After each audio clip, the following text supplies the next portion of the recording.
E aí, gremistas, mais um vídeo do canal Sítio Gremista. Aqui quem fala é Mariano, tamo na área aí, brother. Depois dessa derrota pro Vasco aí, vamos comentar um pouco sobre esse jogo.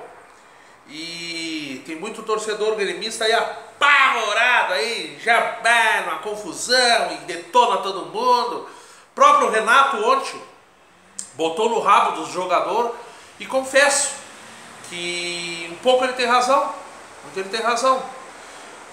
porque os jogadores parece que param de jogar, parece que não tem interesse no Campeonato Brasileiro, né? E a gente sabe que o time do Grêmio pode muito mais. Um exemplo aí, olha o Cruzeiro ontem jogando, eu tava olhando o jogo do Cruzeiro, o Anaba tomando nhenhenhé no primeiro tempo do Atlético do Paraná, depois voltaram pro segundo tempo e viraram o jogo, né? O Barcos aí, meio ex-jogador aí encaçapando, né? É isso que faltou pro Grêmio, aquela sacudida de vestiário. Mas assim, cara, vamos ser bem sinceros, começa já na escalação mal feita do Grêmio, né? Como um jogador pode comprometer todo um time quando certos jogadores-chave não estão. O Grêmio é um time que eu dizia no último jogo aqui que o Grêmio tem banco, o Grêmio tem plantel, o Grêmio tem o brasileiro para testar jogadores, né? Mas se tu perde jogadores, testa jogadores e escala e ao mesmo tempo um jogador que vai comprometer, porque Marcelo, cara, começa ali, eu tava no meu trabalho, ia ver o jogo ali com os caras ali, e olha, uma mania gremista, eu falei, olha minha agenda aqui, escalação, fechando o lado esquerdo, tá Bressan e Marcelo Oliveira, que pandemônio, não deu outra. No lado direito, o Cícero tentando jogar com o Ramiro e o Léo Moura, né? O Cícero totalmente apagado no meio campo, pode ser que um dia ele tenha sido e foi um grande volante, mas a principal jogada do Cícero são lançamentos para desafogar, o time do Grêmio todo marcado nos lados, né? O time do Vasco deu a sorte de fazer aquele gol meio espírita, mas se vocês olharem bem, cadê o Léo Moura, cadê a cobertura no lado direito? Porque enquanto até tomar o gol ali, eu achei que, cara, o time do Vasco, me desculpe, é muito ruim. Só joga com sangue nos olhos. Eles jogam dentro de casa, já no São Januário, onde a torcida deles é uma pressão não para o time adversário, é uma pressão para o próprio time do Vasco, né? Lá é complicado. Pro lado do Vasco, eles pressionam não o time adversário, volto a dizer, eles pressionam o time do Vasco. Jogar na colina lá não é barbada por isso, né? Então eles jogam a sangue nos olhos, a morrer, né? Não interessa se tem time ou não, eles jogam a morrer, como aconteceu ontem. Fizeram gol espírita no início do jogo, não deu nem pra gente ver se realmente esse esquema do Renato ia dar certo ou não, né? Por causa que fizeram o gol se fecharem e o Grêmio de novo não tem poder de fogo. O Marcelo Oliveira do lado esquerdo é uma nuvem. Eu não vou mais falar desse cara aqui. Eu não sei, não sei se eu posso dizer que é ex-jogador, porque eu não sei, cara. Esse cara não sei o que né? Ele tem um poder de vestiário, um cara de grupo, todo mundo gosta dele, os mais fechados ali, próprio Douglas, o pessoal mais gostam dele, com beleza, cara. Eu não, até nem quero que mande embora. Se é um cara que ele é, que alguma coisa de bom ele traz pro vestiário, beleza, mantenha, mas é que não dá pra... Cara, eu vou me queimar aqui dizendo, bote ele em jogos pra tapar furo, ele não entrou, não fez nada. O Everton, ontem, jogou sozinho do lado esquerdo, um momento já no primeiro tempo ele já tava pro meio, aproximando do Luan, que também tá sozinho, ó. O Luan, ou tinha o Arthur, pra fazer a companhia com ele, a gente mal percebia isso, mas era Luan e Arthur articulando. Agora tem o Michael, que nesse último jogo que o Michael jogou, fez a sua maneira essa função. Luan anda para os lados, Luan está bem abaixo do que pode ser, mas não vamos sacrificar o Luan, não vamos sacrificar aquele cara que nós chamamos de pipoqueiro e depois mordemos a língua e queimamos a pipoca, tá? Então o Grêmio no primeiro tempo tentou a sua maneira, mal escalado, né? Eu volto a dizer, a tendência, já que não vem lateral, né, direito, a tendência é passar o Ramiro para a esquerda, tá? Botar o Marinho lá, já vou falar do Marinho, tá?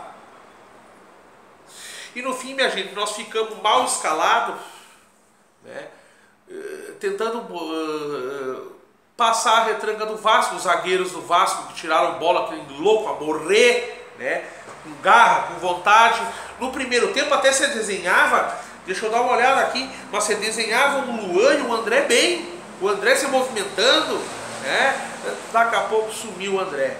O Grêmio voltando a cruzar muita bola para a área, uma coisa que o Renato, que as pessoas não vejam ninguém falar, mas eu tenho percebido que o Renato nessa parada da Copa trabalhou o time para cruzarem bola para a área, para não reterem tanto a bola, essa coisa da posse de bola, cara.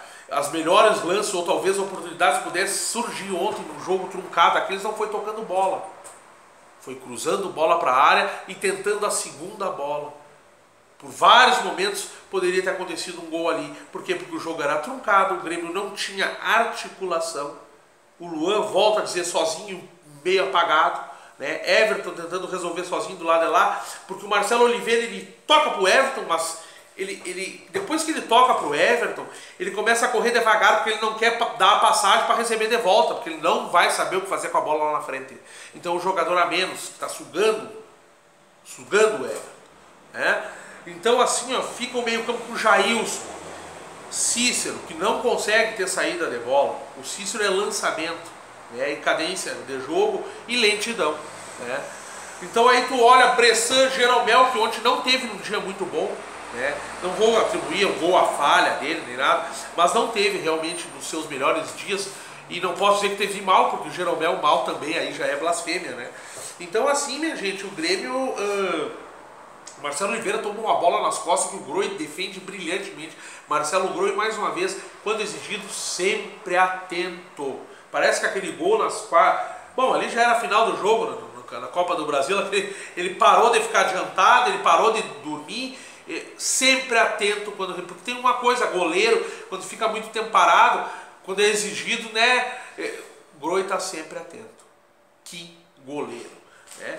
Então viemos, mais ou menos esse é o resumo do primeiro tempo. O Grêmio tomou o gol cedo demais, não pôde nem articular seu esquema. Ver se de certa forma pudesse funcionar num jogo que tivesse 0 a 0, os times se estudando, e o Vasco vindo para cima, porque estava em casa, né? Não, porque até então o Vasco estava jogando meio querendo de igual para igual. Então teve todo esse advento do gol espírita, mas o Grêmio muito mal escalado.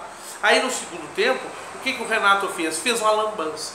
Encheu de jogador ali, que é o que quem a torcida queria ver em campo, botou Marinho, né? Botou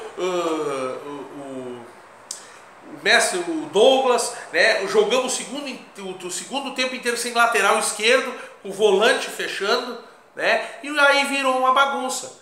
O Marinho, que me parece, é um jogador que botaram, porque ele é meio retardado, pelo que eu vejo, botaram na cabeça dele que ele tem que furar a defesa e ele não enxerga ninguém. Ele é um touro louco, isso aí tem que ser trabalhado, né? Tem que ser trabalhado, porque ontem eu não tive uma boa impressão do Marinho.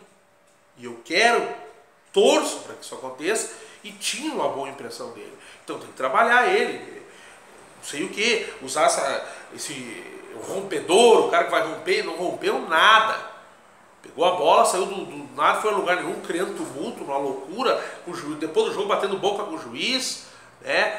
O Douglas, o que eu posso dizer do Douglas? Entrou no meio campo que ele não sabia direito qual era a dele, muitas vezes na frente da área, a bola ia para o lado. O Grêmio jogando muito pelas laterais, sem ter laterais.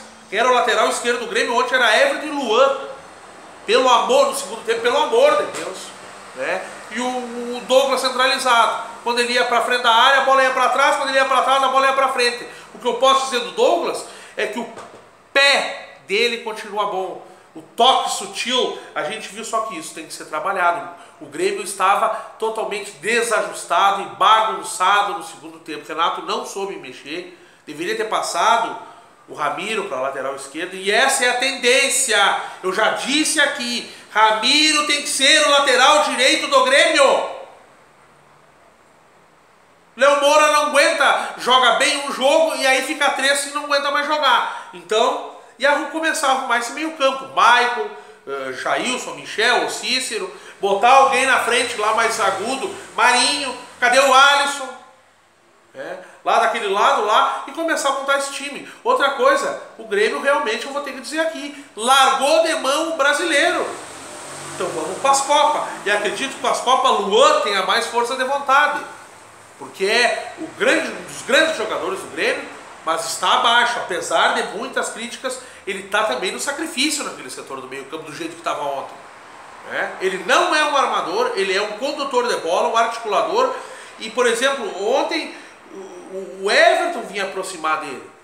Pois o Everton não tinha jogada com o lateral. E aí ficava um buraco lá na frente, que lá atrás o seu Marcelo Oliveira não marca ninguém.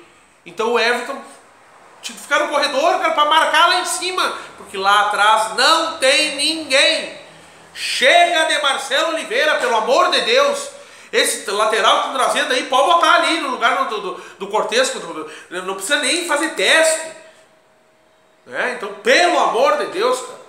Então é isso que aconteceu, uma bagunça no segundo tempo, onde o Renato sempre foi brilhante em arrumar os times no segundo tempo. Eu achei que nós vimos que o time do Vasco é muito debilitado, mas joga a morrer com sangue nos olhos. Então, deu essa baderninha aí. Poderíamos ter pelo menos um pontinho, porque não dá para perder para esse time do Vasco. É isso aí, dá-lhe Grêmio e que venha o próximo jogo.